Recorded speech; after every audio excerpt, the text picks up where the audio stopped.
நீங்கள் பார்த்துக் கொண்டிருப்பது உங்கள் விஜய்.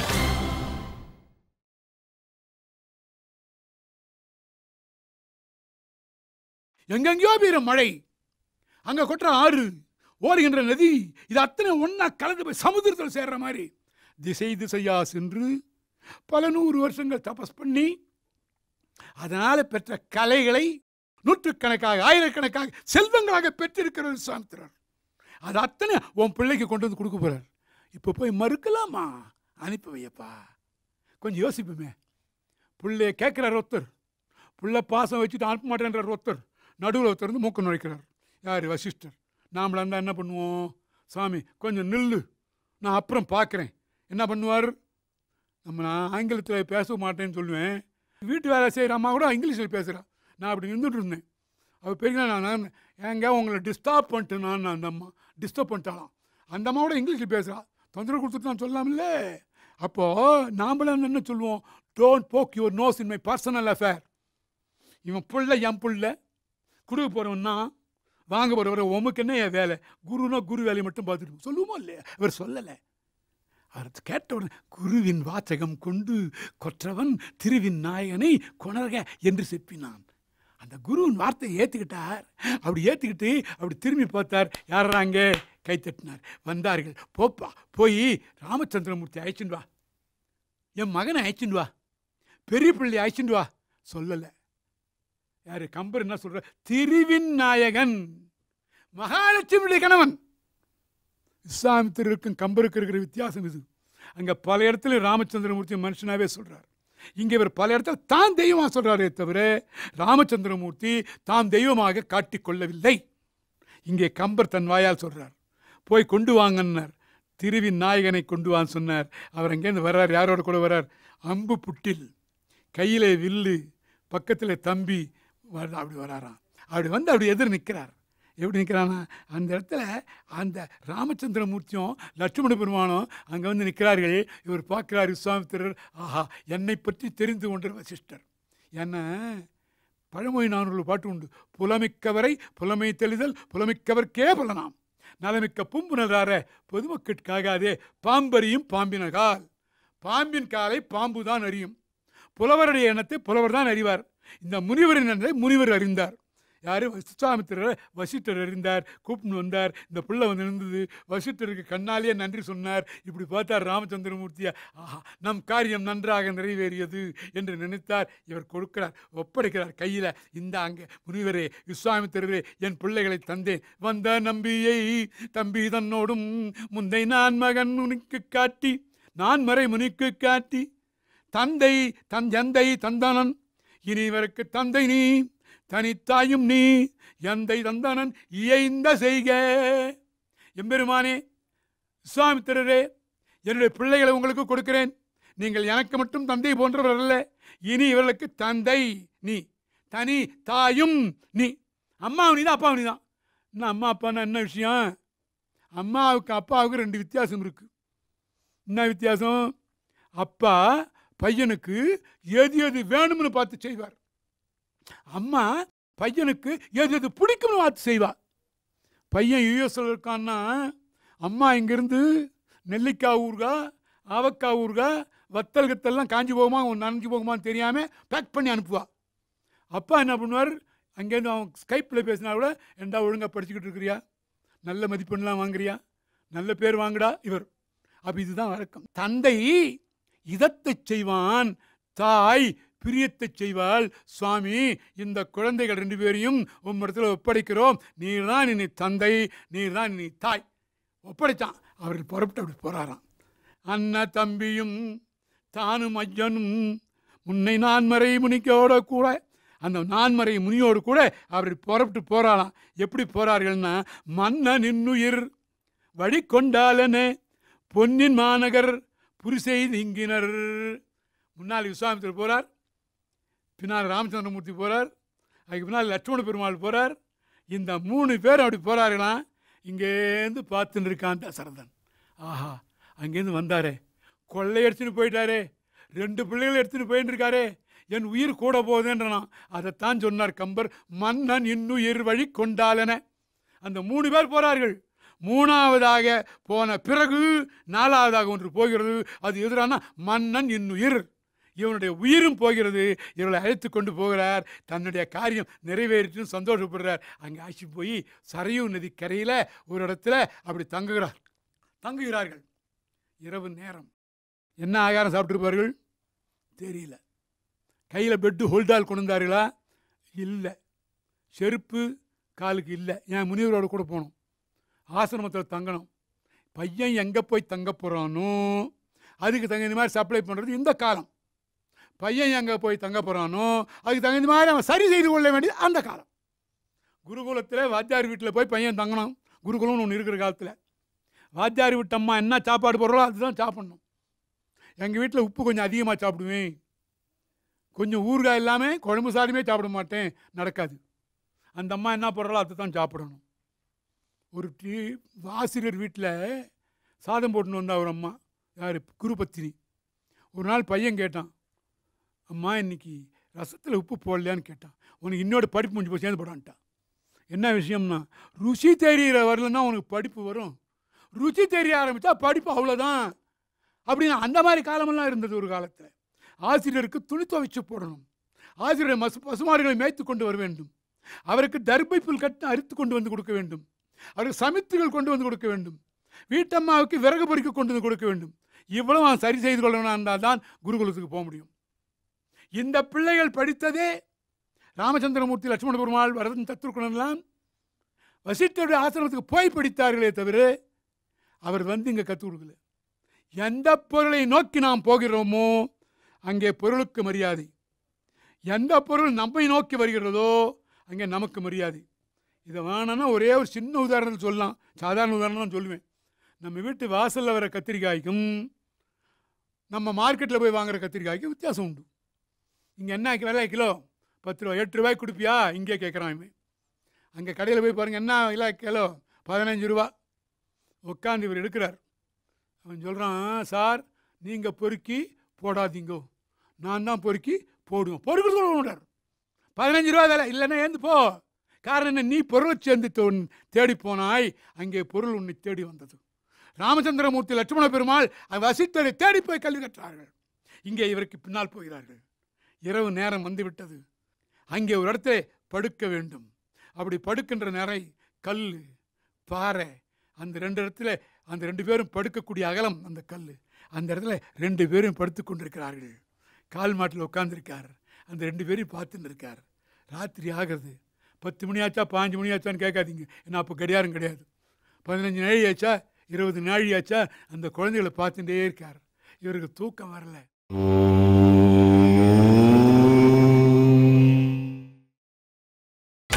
நீங்கள் பார்த்துக் கொண்டிருப்பது உங்கள் விஜய். இவருக்கு தூக்கம் வரல. இந்த பையங்களை கேட்கும்போது அந்த தசரதன் என்ன பரிதவிச்சான், என்ன அவ்வளோ வசதி இந்த பிள்ளைகளுக்கு, அது அவருக்கு தெரியுமோ தெரியாது, எனக்கு தெரியுமே. செல்வத்தை எல்லாம் அழைச்சின்னு வந்திருக்கேன், பணத்தை வைத்து கொண்டிருக்கணும், தூக்கம் வருமா? சில பேருக்கெல்லாம் தூக்கம் வராதான். கல்வம் என்பார்க்கும் துயில் இல்லை, காதலி மாட்டு உள்ளம் வைத்தார்க்கும் துயில் இல்லை, பெரும் பொருள் செய்வம் என்பார்க்கும் துயில் இல்லை, அப்பொருள் காப்பார்க்கும் இல்லை துயில். இது 4 மணிக்கடிய. இங்கே 2 காரியம் பண்ணியிருக்கார் இவர். பொருளை சேர்த்து கொண்டு வந்து விட்டார். பெரிய பொக்கிஷம் ராமச்சந்திரமூர்த்தி, லட்சுமண பெருமாள். அவரை கொண்டு படுக்க வச்சிருக்கார். அதை காப்பாற்றணும். ராத்திரிக்கு தூக்கம் வரல. ஆனால் கொஞ்ச நாள் ஆயிடுத்து. ராத்திரி எப்படி ஒரு 15-20 நாள் ஆகிருக்கும். 12 மணிக்கு மேலே போயிருக்கும். அவருடைய கண்ணை சுட்டார். விடிய காலம் சூரியோதயம் ஆகிறதுக்கு முன்னாலே அருணோதயம். நாமெல்லாம் தெரிந்து கொள்ள வேண்டிய ஒரு விஷயம். நான் மறுபடியும் சொல்கிறேன், இந்த கதை மட்டும் நமக்கு முக்கியமல்ல. சூரியோதயத்துக்கு முன்னாலே யார் எழுந்திருப்பது இல்லையோ அவர்களுக்கு வாழ்க்கையிலே செம்மை இல்லை என்று பெரியவர்கள் சொல்கிறார்கள். வைகரை யாமம் துயிலெழுந்து தாம் செய்யும் நல்லறமும் ஒன்பொருளும் சிந்தித்து தந்தை தாய் தெய்வம் தொழுதெழுக என்பதே முந்தையோர் கண்ட முறை. இது ஆசார கோவை. காத்தால் எழுந்துடணும். சூரியோதயத்துக்கு முன்னாலே எழுந்து கைகூப்பணும், தெய்வத்தை வணங்கணும், அன்றைக்கி செய்கிற காரியத்தெல்லாம் சிந்திக்கணும், என்னென்ன காரியம் செய்யணும். அந்த காரியங்களை சிந்தித்து கொண்டு அம்மாவை சேவிக்கணுமா. பொழுது விடுகிறது. அவருடைய எழுப்புறார். கௌசல்யா சுப்ரஜாராம பூர்வா சந்தியா பிரவர்த்ததே உத்திட்ட நரசார்தூலா கர்த்தவ்யம் தெய்வமான்னியம். இதுதான் சுப்பிரபாதத்துடைய முதல் ஸ்லோகம். அன்றைக்கு விஸ்வாமித்திரர் ஸ்ரீ ராமச்சந்திரமூர்த்தியையும் லட்சுமண பெருமாளையும் எழுப்புறதுக்காக ஆரம்பித்த இந்த ஸ்லோகம்தான் இன்றைக்கு எல்லா பெருமாள் கோவில்லையும் சுப்பிரபாதத்துக்கு முதல் ஸ்லோகமாக அமைக்கப்பட்டிருக்கிறது. அதுவும் திருப்பதி வெங்கடாஜலபதி சுவாமிக்கு பிரதிவாதி பயங்கர அனங்கராச்சாரியார் என்ற சுவாமி பல நூறு வருஷங்களுக்கு முன்னாலே எழுதின முதல் ஸ்லோகம். இது ஒலிக்காத வீடுகளே கிடையாது. அதுவும் எம்எஸ் சுப்புலட்சுமி அம்மையார் பண்ணி கொடுத்த ஒரு பெரிய தொண்டு. அயல்நாடு மேல்நாடு கீழ்நாடு என்று பார்க்காம எந்த மொழி தெரிந்தவரும் தெரியாதவரும் இந்த சுப்பிரபாதத்தை கேட்கக்கூடிய ஒரு பாக்கியம் நமக்கு கிடைத்திருக்கிறது அந்த அம்மையாரால். அப்படிப்பட்ட இந்த சுப்பிரபாதத்தை பாடி அவரை எழுப்பினார். 2 பேரும் அலந்து ஏந்திருக்கிறாளாம். ஓஹோ, வந்திரத்தில் தூங்கிட்டுமா நினைக்கிறார் விஸ்வாமித்திரர். இப்படிப்பட்ட இந்த குழந்தைகளை கல்லுலையும் மண்ணிலையும் படுக்க வச்சுட்டுமே, இந்த உடம்பு எப்பேற்பட்ட உடம்பு தெரியுமா? பூப்பட்டால் கொப்பளிக்கும் பொன்னும் திருமேனியா. ஸ்ரீ ராமச்சந்திரமூர்த்தி திருமேனி பூப்பட்டா கூட கொப்பிச்சு போகுமா, அவ்வளவு மென்மையானது. அந்த மென்மையான திருமேனியை இப்படி படுக்க வச்சுட்டுமே என்று வேதனைப்படுறார். ஒன்று சொல்லுவார்கள், தினந்தோறும் இரவு நேரத்தில் படுக்கையை சோதித்து படுக்க வைப்பார்களாம் ஸ்ரீ ராமச்சந்திரமூர்த்தியை. அப்படி சோதிக்க வைக்கும்போது அந்த இடத்துல புஷ்பங்களை பரவுவார்களாம். காம்பு நீக்கின புஷ்பங்கள், பூக்கள். பஞ்சசயனம் சொல்லுவார் இல்லையா, அதில் 5 விதமான படுக்கைன்னு சொல்கிறது உண்டு. அது திருப்பாயில் கேட்கும்போது நமக்கு விளக்கம் தெரியும். இந்த பூப்படுக்கையில் படுக்க வைப்பார்களாம். ஒரு நாள் காத்தால் ஸ்ரீ ராமச்சந்திரமூர்த்தி எழுந்தாராம்.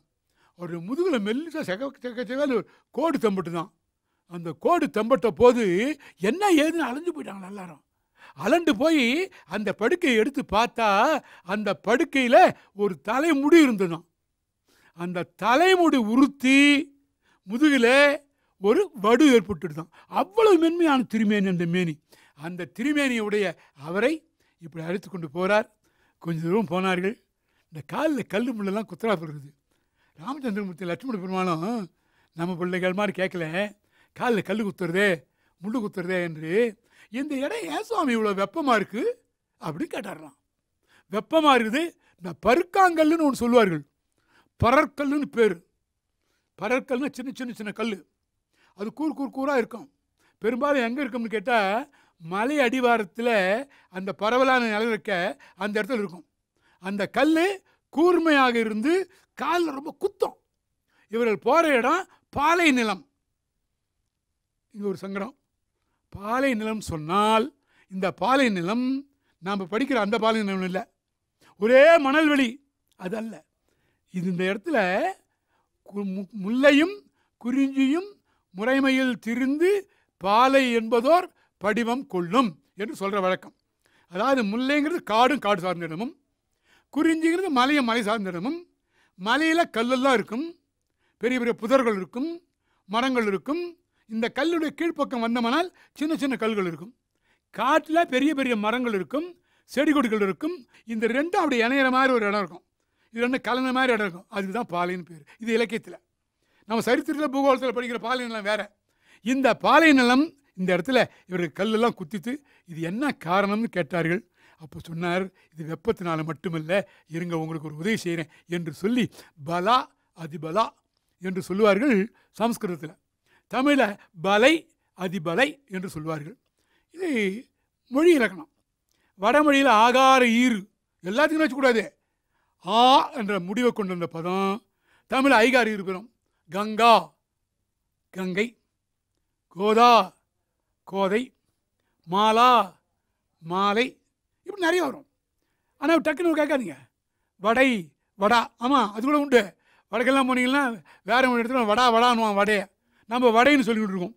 அது மாதிரி இந்த இடத்துல இந்த பாலை நிலத்தில் இவளுக்கு பலா அதிபலா, பலை அதிபலை என்ற மந்திரத்தை கற்றுக் கொடுத்தாராம்.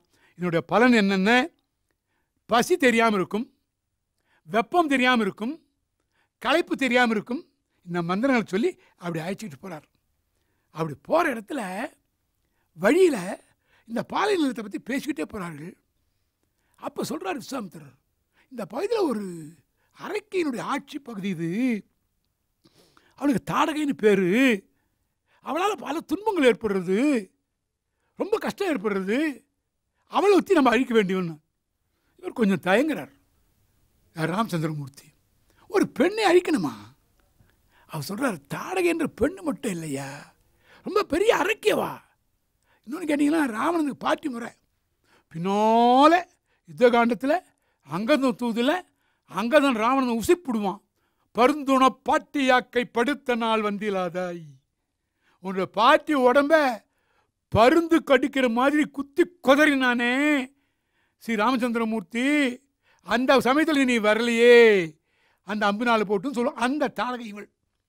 அவர் எப்போ வருவான்னு கேட்டான். ராமச்சந்திரமூர்த்தி கேட்ட கேள்விக்கு விஸ்வாமித்திரர் சொல்ற பதில் என்ன தெரியுமா?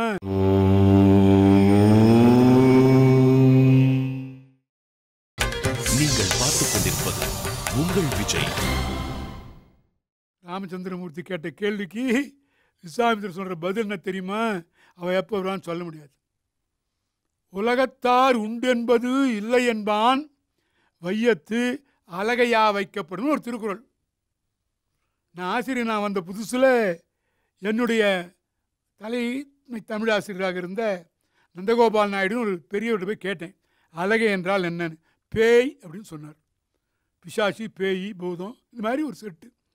அவர் என்ன சொன்னார் அர்த்தம்? அதுக்கு டைம் டேபிள் கிடையாது அப்படின்னு அவர் சொன்ன பதம் இது ஆங்கிலத்திலேயே. என்னன்னா அது எப்போனாலும் வரும், என்ன வேணாலும் பண்ணும். அப்படி அவர் சொல்கிறார், அது எப்போ வருவா தெரியாது, என்ன வேணாலும் பண்ணுவா. அப்படியே அவர் சொல்லிக்கிட்டே இருக்கும்போது பெரிய பெரிய கல்லுகள் உருண்டு உருண்டு விழுறது. மலைப்பகுதியில் ஒரு உருவம் அப்படி வருது. அவர் கால்பட்டு கல்கள் சிதறுகின்றன. ஒரு காலை வச்சு இந்த காலை எடுத்து அடுத்த காலை வைக்கும்போது இந்த முதல் காலை எடுத்தா பாருங்க, அந்தங்க வந்து ஒரு பள்ளம். அந்த பள்ளம் எவ்வளோவா இருக்கு? நம்ம விஞ்ஞான ரீதிக்கு போகணும். இப்போ ஆங்கில பதம் சொல்கிறேன் மறுபடியும், வாட்டர் ஃபைன்ஸ் லெவல்னு ஒன்று சொல்கிறோம். எந்த இடத்துல பள்ளம் இருக்கிறதோ அதை நோக்கி தண்ணி போகும். இதான உண்மை. தண்ணீர் பள்ளத்தை நோக்கி ஓடும். இவ காலை வச்சு எடுத்தா அந்த இடம் பள்ளம்னு சொன்னோம். இந்த பள்ளமான பள்ளம் எப்போப்பட்ட பள்ளம்னு கேட்டான். அதுக்கு பதில் சொல்கிறார் இவர், கடல் தண்ணீர் வந்து அங்கே புகுந்து போச்சான். கடல் எவ்வளோ ஆழத்தில் இருக்குது? இப்போ நான் ஒன்று சொன்னேன் ஒரு 20-25 வருஷத்துக்கு முன்னால். இப்போ இந்த நிறைய அடுக்ககங்கள்னு கட்டுறாள்ல, அந்த அடுக்கங்கள்லாம் என்னென்ன சங்கடப்படுறோம்னு நமக்கு தெரியுது. 7 மாடி 8 மாடி போய் இப்போ 17 மாடி 27 மாடி 37 மாடி. இந்த 37 மாடிக்கு இந்த லிஃப்ட்டுன்னு ஒன்று சொல்கிறோமே, மேல் தூக்கி விடக்கூடிய மின் தூக்கி, அந்த மின் தூக்கியில் ஏறி இவன் போகிறதுக்கே பக்கத்து ஊருக்கு போய் ஒரு நாள் ஆகும்.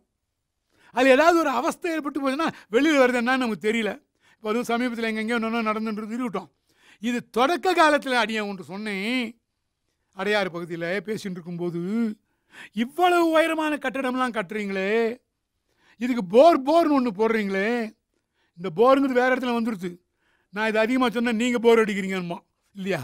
இந்த போர்னு சொல்லி பல அடி ஆழம், பல 100 அடி ஆழம் போகிறீங்களே, இப்படி போயிட்டே இருந்தால் தண்ணி மட்டம் கீழே போயிடாதா? அப்படி தண்ணி மட்டம் கீழே போனால் என்ன ஆகும்? யோசிச்சு பாருங்க. 60 அடி 70 அடி போனால் ஒரு எல்லை இருக்குது. 150 அடி 200 அடி 400 அடி போகுது. இந்த கடல் மட்டத்துடைய தண்ணீர் பூமி உள்ள ஜலித்து கொண்டே அப்படி வருகிறது. வந்தால் இந்த பக்கத்தில் இருக்கிற கிணறுலாம் உப்பு கறிக்க போகுதுன்னு நான் சொன்னேன். அப்போ இருக்கலாம் நம்பலை. இது என்னாயா நம்ம பாஷையில் சொன்னாங்க, டூப் போடுறியானோ. ஏன்னா இந்த உபன்யாசம் பண்ணாலே சில பேர் கையை இப்படி ஆட்டுவார். எங்கள் நண்பர் ஒருத்தர், நான் ரீல் விடுறது தான், இது பேர் ரீல் விடுறது, அந்த மாதிரி ஒரு சொல்லியிருப்பார். அது அல்ல, இது உண்மை.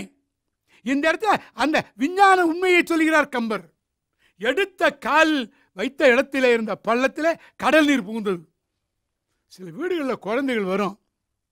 அப்படி வரும்போது பள்ளிக்கூடத்தில் பார்த்தீங்கன்னா முதல்ல டிஃபன் கேரியர் வந்து விடும், அப்புறம் பை வந்து விடும், அப்புறம் செருப்பு வந்து விடும். வந்திருக்கிற விருந்தாளி பார்த்து அந்த வீட்டுக்கார் சொல்லுவார், என் குழந்தை ஸ்கூல்லேருந்து வர்றா, இந்த பசங்கள்லாம் அப்படி வளர்த்தாதீங்கோ, தயவு பண்ணி நல்ல விதமாக வளர்க்க வேண்டும். குழந்தைகளுக்கு ஆரம்பத்திலே அப்படி வரக்கூடாது. பெரியவர்கள் ஆகிப்பட்டானா சண்டாளி சூர்பனகை தாடகையை போல் வடிவு கொண்டாளை பெண்டென்று கொண்டாய் ஔவையார் பாடுறா. ஒருவனுடைய மனைவியை பார்த்து, சண்டாளி சூர்பனகை தாடகையை போல் வடிவு கொண்டாளை பெண்டென்று கொண்டாயே, கொள்ளலாமா? அதனால் நான் அது உடனே பெண்கள் ஆரம்பிச்சிருவார். அப்போ பெண்களுக்கு நியாயமான சட்டமா? இல்லை. ஆணுக்கு என்ற ஒரு சட்டம் உண்டு, பெண்ணுக்கு என்ற ஒரு சட்டம் உண்டு. எவ்வளவு படித்தாலும் எவ்வளவு உயர்ந்தாலும் பெண் தான், ஆண் தான். சில சட்டங்கள் எல்லாருக்கும் பொது. எப்படி? இப்போ ஒன்று சொல்கிறான், விஷம் சாப்பிட்டவன் இறப்பான். இந்த வாக்கியத்தை படிங்க. விஷம் சாப்பிட்டவன் இறப்பான். இது 2 ஆண்பால் இல்லை. அப்போ விஷம் சாப்பிட்டவள் பழிப்பாளா? அப்போ அது 2 பேரும் தந்தை சொல்லணுமா? அவசியம் இல்லை. பொது நீதி அது. ஆனால் சில இயற்கை நீதிகளை பெண் வேற ஆண் வேற. அப்போ அந்த பெண்மைக்கு பெண்மை என்று சொன்னாலே மென்மை, தாய்மை, இறைமை, கடவுள் தன்மை, இதெல்லாம் அத்தனையும் திருவிக்கா சொல்லுவார். அந்த பெண்மையை உயர்வை, அந்த பெண்மை என்பது எப்பவுமே ஒரு அடக்கமாக இருக்கணும். அடங்கலாம் அடங்கி போகணும் நான் சொல்லலை. இது உடனே பெரிய இயக்கம் ஆரம்பிச்சாங்க. ஒரு பெண்ணியம்னு ஒரு இயக்கம் ஆரம்பித்து என்னென்னோ போராடின்னு இருக்கும். அது போட், அது வேற விஷயம். நம்ம இங்கே வந்துடும். இந்த பெண் இப்படி வரா, கல்லை உருட்டி கொண்டு, மண்ணை உருட்டி கொண்டு, தூசு உருட்டி கொண்டு, தண்ணீர் வச்சு பீச்சடிக்கிற மாதிரி வர்றா. பார்த்தார் சுவாமித்தர், அவளை கொன்று விடு. தயங்கிறார். சுவாமி, நான் வில்வித்தை கற்றுக்கொண்டது உண்மை. முதல்ல உண்டை வில்ட்டு கற்றுனேன். அந்த உண்டை வில்லே கூனி முதுகில் பட்டுது. அது என்ன ஆகுமோ தெரியாது. நினச்சாரோ இல்லை, நாம் நினச்சிக்குவோம். அந்த உண்டை வில்லால் வந்ததான் வேணேன். அப்படி பழகினேன். அதுக்கப்புறம் வில்வித்தை கற்றுட்டது உண்மைதான். ஆனால் முதல்ல ஒரு பெண்ணை கொல்ல சொல்கிறீங்களே. அவர் திரும்பி பார்த்தார்.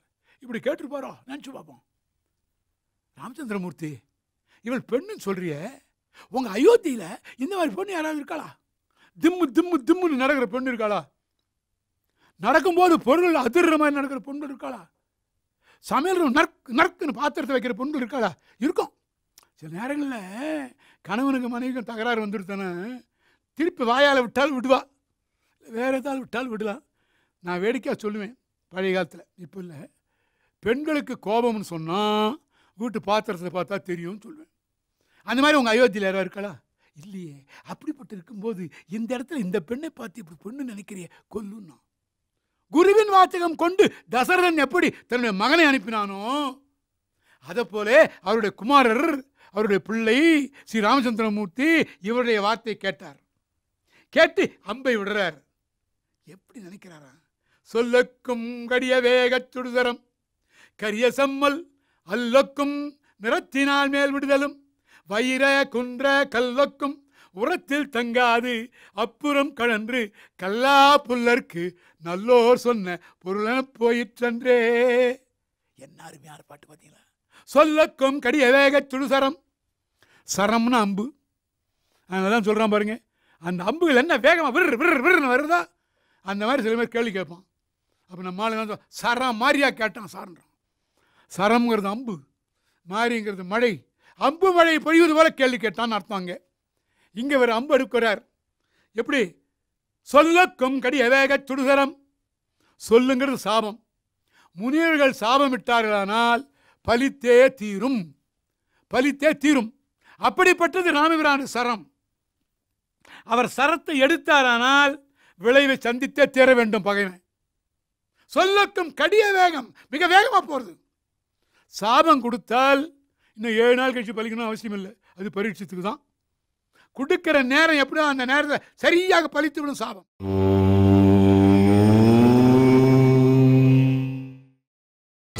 நீங்கள் பார்த்துக் கொண்டிருப்பது உங்கள் விஜய். பாபத்தை கூட கழிக்கலாம், சாபத்தை கழிக்க முடியாதுன்னு ஒரு வரலாறு உண்டு. சொல்லக்கும் கடிய வேக சுடுசரம், கரிய செம்மல் கருப்பார்கள் ஸ்ரீ ராமச்சந்திரமூர்த்தி அல்லொக்கும் நிறத்தினால் மேல் விடுதலும். ராத்திரியை போல நிறத்தவுடைய தாடகை மேலே. இவரும் கருப்பு அவளும் கருப்பு, பார்த்துக்கணும். பின்னாலே ஒரு பாட்டு வரப்போகுது. அவள் மேலே விடும்போது இந்த கரிய செம்மல் அந்த கருப்பாருக்கு மேலே விடும்போது அது இந்த மார்பில் தச்சு அந்த பக்கம் போயிடுது. ஸ்ரீ ராமபாணம் எந்த இடத்துலையும் தச்சு நின்றதாக வரலாறு கிடையாது. துளைத்து கொண்டு அந்த பக்கம் போயிடும். ஒரு 60 வயதுக்கு மேற்பட்டவர்களுக்கு சில விஷயம் தெரியும். பழைய காலத்தில் அவ்வளவு புஸ்தகங்கள் இருக்கும். 1000 பக்கம் 500 பக்கம் அட்டையை நல்லா தடிமனான, இப்பெல்லாம் ஆங்கிலத்தில் சொல்ல லா புக் பைண்டிங்னு, சட்ட புத்தகத்தை பைண்ட் பண்ண மாதிரி அந்த புஸ்தகம் இருக்கும். அந்த புஸ்தகங்களை மேலே ஒரு பரனில் வச்சுருப்பார்கள், பலகை கட்டி தொங்க விட்டுருப்பார்கள், தூக்கி ஊறி மாதிரி. அதை எடுத்து அப்படி பார்த்தா 10 வருஷம் 20 வருஷம் 30 வருஷம் கழித்து ஓட்டையாக விழுந்துருக்கும். அட்டையிலேருந்து அந்த கடைசி அட்டை வரலும் இருக்காது. 1000 பக்கத்தில் அந்த ஓட்டை இருக்கும். எவ்வளோ உண்டு இருக்கும்னு சொன்னால், நம்ம மெல்லிதாக வேப்ப இலையை கிழித்து அந்த கிழித்த ஈர்க்க சூழலில் சொல்கிற மாதிரி இருக்கும். அந்த உயிருக்கு கூட போகாது. அது இன்னொரு விசேஷம் என்ன, நாம் எத்தனையோ ட்ரில்லிங்னு ஒரு மிஷின் வச்சுருக்கோம் பாருங்கள். இப்போ துளை போடும் எந்திரங்கள், அந்த தொலைபோடு யந்திரத்தில் போட்டால் கூட இந்த பக்கத்தில் கொஞ்சம் அகலமாக இருக்கும், நுனி பக்கத்தில் கொஞ்சம் குறுகலாக இருக்கும். ஆனால் இந்த பூச்சி அரித்தது வேப்பயிருக்கு கூட போகாதது. அந்த துளை மேலே என்ன விட்டம் இருக்கிறதோ அதே விட்டம் தான் கீழே இருக்கும். அந்த பூச்சி பார்த்தீங்கன்னா வெள்ளை விளையல்னு தொட்டை நசுங்கி விடும். அது தொலைச்சிருக்கும். அந்த பூச்சிக்கு என்ன பேர் வச்சான்னு தெரியுமா? நம்ம பெரியவன்லாம் ராமபான பூச்சின்னு பேர் வச்சான் சார். ராமபானம் இந்த பக்கம் தொலைச்சி அந்த பக்கம் போகிற மாதிரி. சரி, இவன் சொன்ன உதாரணம், நம்ம கம்பர் சொன்ன உதாரணம். அல்லக்கும் நிறத்தினால் மேல் விடுதலும் வயிற குன்ற கல்லுக்கும் உரத்தில் தங்காது அப்புறம் கழன்று. கல் போன்ற மார்பு அது. அந்த மார்பை தச்சு அங்கே தங்காது அந்த பக்கம் போயிடுது. இது எப்படி இருந்ததுன்னா யோசிக்கணும். கல்லா புல்லருக்கு நல்லார் சொன்ன பொருள். கல்வி அறிவில்லாத ஒரு இழிந்தவனுக்கு அப்படி சொன்னால் இந்த காதில் வாங்கி இந்த காதில் விட்டது போல, இந்த காதில் நுழைஞ்சு இந்த காதில் போனது போல அப்படி போய் அப்படி சேர்ந்துட்டான். அப்படி விழுந்தால் கீழே. இது என்னடா ஆச்சுன்னு கேட்டான். ரொம்ப அழகான பாட்டு சார் இது. ஒன்று யோசிக்கணும். இந்த யுத்தம், இந்த கொலை, இந்த போர் ராமச்சந்திரமூர்த்தி செய்தது முதல்ல நடக்கிறது. இதுக்கு நாம் என்ன சொல்லுவோம்? ஆங்கிலத்தில் மெய்டன் ட்ரையலோ இன்னும் சொல்கிறோம். தமிழ் என்ன சொல்கிறோம்? கன்னி முயற்சி, கன்னி போர்னு சொல்கிறோம். எங்களெல்லாம் சட்டசபையில் பேசினாலும் கன்னி பேச்சுன்றோம். இந்த கன்னிங்கிற பதம் கம்பர் பயன்படுத்துகிறார். வாசனால் மலரால் நல்ல மாமுனி உரை மறாத காசுலாம் கனகப் பைம்பூன் காகுத்தல் கன்னி போரில் கூசிவால் அரக்கரங்கள் இன்னுயிர் குடிக்க அஞ்சி ஆசையால் உழலும் கூற்றும் சுவை சிறிதறிந்ததன்றே. நான் ஒரு நண்பர்கிட்ட பேசிகிட்டு இருந்தேன், ஆங்கிலம் படித்த நண்பர், ஒரு 15 வருஷத்துக்கு முன்னாலே. கன்னி போர்ன்ற பதம், கன்னி முயற்சிங்கிற பதம், கன்னி பேச்சுங்கிற பதம், மெய்டன் லெக்சர்னோ வேறு எப்படி சொல்கிறீங்களோ அது தமிழிலிருந்து வந்தது. அது கேட்டார். பழைய காலத்தில் ஏதாவது முதல் முயற்சி ஒன்று செய்கிறதா இருந்தால் அந்த முயற்சிக்கே எப்போ ஆரம்பிப்பார்கள்னு கேட்டால் புரட்டாசி மாதத்தில் தான் ஆரம்பிப்பார்கள் பெரும்பாலும். அதுவும் விஜயதசமி அன்றைக்கி ஆரம்பிப்பார்கள். அந்த விஜயதசமிக்கு அந்த புரட்டாசி மாதத்தில் ஆரம்பிக்கிறதுனால இந்த முதல் முயற்சிகளுக்கு கன்னி முயற்சின்னு பெரிய பழைய காலத்தில் பேர் வச்சார்கள். என் நண்பர் கேட்டார், நீங்கள் எதையாவது வலியை சொல்லுவீங்க, ஏதாவது பழைய இலக்கியத்தில் ஆதாரம் இருக்கான்னு கேட்டார். இருக்குன்னு. அவர் இப்போ சமீபத்தில் யாராவது இருக்க கவிஞன் எழுதினா நான் ஏற்றுக்க மாட்டேன். நான் இந்த பாட்டை சொன்னேன். என்ன சொல்ற பாருங்க? வாசனான் மலரோனன்ன மாமுனி உரைமறாத காசுலாம் கனகப் பொன்பூன் காகுத்தன் கன்னிப்போரில். இந்த விஸ்வாமித்திரர் சொன்ன அந்த வார்த்தையினாலே இவர் தன்னுடைய முதல் முயற்சியாக இந்த அம்பை விட்டார். இந்த அம்பினாலே தாரகை இறந்தாள். அதனுடைய பயன் என்ன ஆச்சுன்னு கேட்டான். எப்படின்னா, இத்தனை நாளா யமன் இந்த அரக்கர்களுடைய உயிரை குடிக்க வேண்டும் என்று ஆசைப்பட்டு கொண்டிருந்தான். ஆனால் இந்த அரக்கர்கிட்ட இருந்த பயத்தினாலே அவன் என்ன செஞ்சான்? இந்த உயிரை கொடுக்கறதுக்கு கூசினான். தாரகையை பிடிக்கிறதா, கும்பகர்ணனை பிடிக்கிறதா, இந்திரஜித்தனை பிடிக்கிறதா, ராவணனை பிடிக்கிறதா, சூர்பனிகை பிடிக்கிறதா, பயந்து இருந்தான். இவனுடைய உயிர் கீழே விழுந்த உடனே அந்த யமதர்மராஜன் நாக்கு அப்படி தடுக்கிட்டான். ஆஹா, ருசியாக இருக்குது. நான் சொல்லணும் சார், கம்பர் சொல்கிறார். காசுலாம் கனகப் பைம்பூன் காகுத்தன். ராமச்சந்திரமூர்த்தி பல பெயர்கள் உண்டு.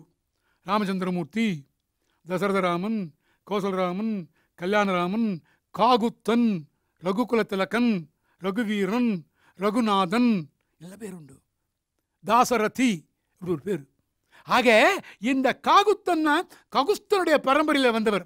இவருடைய கன்னிப்போர் முதல் யுத்தத்திலே என்ன ஆச்சு? இந்த கூசிவால் அரக்கர்தங்கள் இன்னுயிர் குடிக்க அஞ்சி ஆசையால் உழலும் கூற்று. ஆசையினாலே திரிந்து கொண்டிருந்த யமன் சிறிது ருசியை கண்டான் என்பதை அந்த இடத்துல அவர்கள் உணர்த்துகின்றார்கள். அப்படி உணர்த்தின பிறகு அந்த யாகம் ஆரம்பிக்கணும். அந்த யாகத்தை ஆரம்பிக்கிறார்கள். அந்த யாகத்தை ஆரம்பிக்கும் போது அந்த நேரத்தில் என்ன நடக்கிறது? அங்கே போய் சேர்ந்தார்கள். தொடங்குகிற நேரத்தில் என்ன செய்யணும் பார்த்தார்கள். அந்த யாகம் ஆரம்பிக்க போகிறது. அந்த யாகத்துக்கு எல்லாரும் சேர்ந்திருக்கிறார்கள். பெரியவர்களை யோசித்து பாருங்கள். இந்த குழந்தைகளை அழைச்சிட்டு வந்தார், யாகம் ஆரம்பிக்க போகிறார். சின்ன பிள்ளைகளை வச்சு யாகம் ஆரம்பிக்க முடியுமா? சின்னவர் பெரியவருங்கிறது உருவத்தினாலே கிடையாது. யோசிச்சு பார்க்கணும். எவ்வளவு விஷயங்கள்லாம் இருக்குது இந்த நீதி நூல்கள்லாம் நினச்சா. மிக மிக சின்ன பொருள்னால பெரிய பொருள்லாம் பெருமை பெற்றிருக்கின்றன. ஆனால் நாமெல்லாம் சில சின்ன பசங்க ஜாகிரதையாக இருக்கணும். அது வேறு விஷயம். ஒரு பையன்கிட்ட ஒருத்தர் கேட்டார், இப்படியே போனால் பஸ் ஸ்டாண்டுக்கு போகலாமான்னு கேட்டார். நாம் என்ன நினைக்கிறோம், இந்த வழி காமிச்சு கேட்குறோம். அந்த பையன் சொல்கிறான், நீ இப்படியே போனாலும் பஸ் ஸ்டாண்டுக்கு போகலாம், கையை தொங்க விட்டுட்டு போனாலும் போகலான்றான். பயந்து போட்டார் இவர். ஏன்னா இவர் எதிர்பார்த்தது ஒன்று. சரி வாழ்வுன்னு போட்டார். இன்னொரு கொஞ்சம் நேரம் போனார். இன்னொரு பையன் வந்தான். இவருக்கு முதல் பட்ட பாட போகிறோம் ஆயிடுச்சு. கொஞ்சம் யோசிச்சுக்கிட்டே பார்த்தார். சரி வேறு விதமாக கேட்போம் அப்படின்னு சொல்லிட்டார். தம்பி கால்நடையாக போனால் பஸ் ஸ்டாண்ட் வருமானு கேட்டார். அவன் சொன்னான், ஏன் சார் நீங்கள் கால்நடையாக போகிறீங்க, மனுஷனாகவே போங்க. கால்நடைன்னு என்ன அர்த்தம்? மிருகம்னு அர்த்தம். அவன் அப்படி அர்த்தம் பண்ணிக்கிறான். அந்த மாதிரி அல்ல. ஆனால் அவங்ககிட்ட அந்த திறமையும் விசேஷம் தானே, யோசிக்கணும். இந்த பிள்ளைகள் தெய்வாம்சம் புரிந்தவர்கள், ஏகசக்கராதிபதி பிள்ளைகள். அவர்கள் நம்பிக்கை யாகம் ஆரம்பிக்கிறார். அந்த யாகம் ஆரம்பித்தா யாக குண்டங்கள் தயாராகிடுத்து. முன்னோர்கள்லாம் பக்கத்தில் வந்திருக்கிறார்கள், எல்லாரும் இருக்கிறார்கள். அப்படி இருக்கின்ற நேரத்தில் இந்த யாக குண்டம் ஆரம்பிக்கிற நேரத்தில் அவர் கேட்குறார். போய் 6 நாள் யாகம்னு சொல்லிட்டு உட்காந்துட்டார். அரக்கர்கள் எப்போ வருவார்? பதில் சொல்லலை அவர். பக்கத்தில் ஒரு சொன்னார்கள், தம்பி அவர்கள்லாம் மௌனம் ஆரம்பிச்சிட்டார் விஸ்வாமித்திரர். 6 நாள் பேச மாட்டார். பரவாயில்ல. உடனே ராமச்சந்திரமூர்த்தி என்ன பண்ணார்? ஆகாய வழியாக வந்து தானே அவர்கள் யாக குண்டத்தில் ரத்தங்களை சொரிகிறார்கள், மாம்சங்களை போடுகிறார்கள். அதற்கு சரக்கூடம் அமைத்தார். அம்பினாலேயே நம்ம கொட்டகை மாதிரி அமைச்சார் மேலே. இப்போ நாம் ஷாமியானான்னு போடுறோம் இல்லைங்களா, அது மாதிரி வச்சுக்குமே, அந்த மாதிரி போட்டார். போட்டுவிட்டு வேலி மாதிரி அமைச்சார். ஒரு பக்கத்தில் அந்த வேலியிலேருந்து உள்ளு பக்கம் போகிறதுக்கு வழி இருக்கு இல்லையா, அங்கே லட்சுமண பெருமாள் நிற்க வச்சார். இவர் சுற்றி சுற்றி வர்றார். லட்சுமண பெருமாள் வில்லு ஊன்றிய கையோடும் வெய்துயிர்ப்போடும் நிற்கிறார். இங்கே ராமச்சந்திரமூர்த்தி போயிட்டு வரார். எப்படி காத்தார்களாம் அந்த யாகத்தை?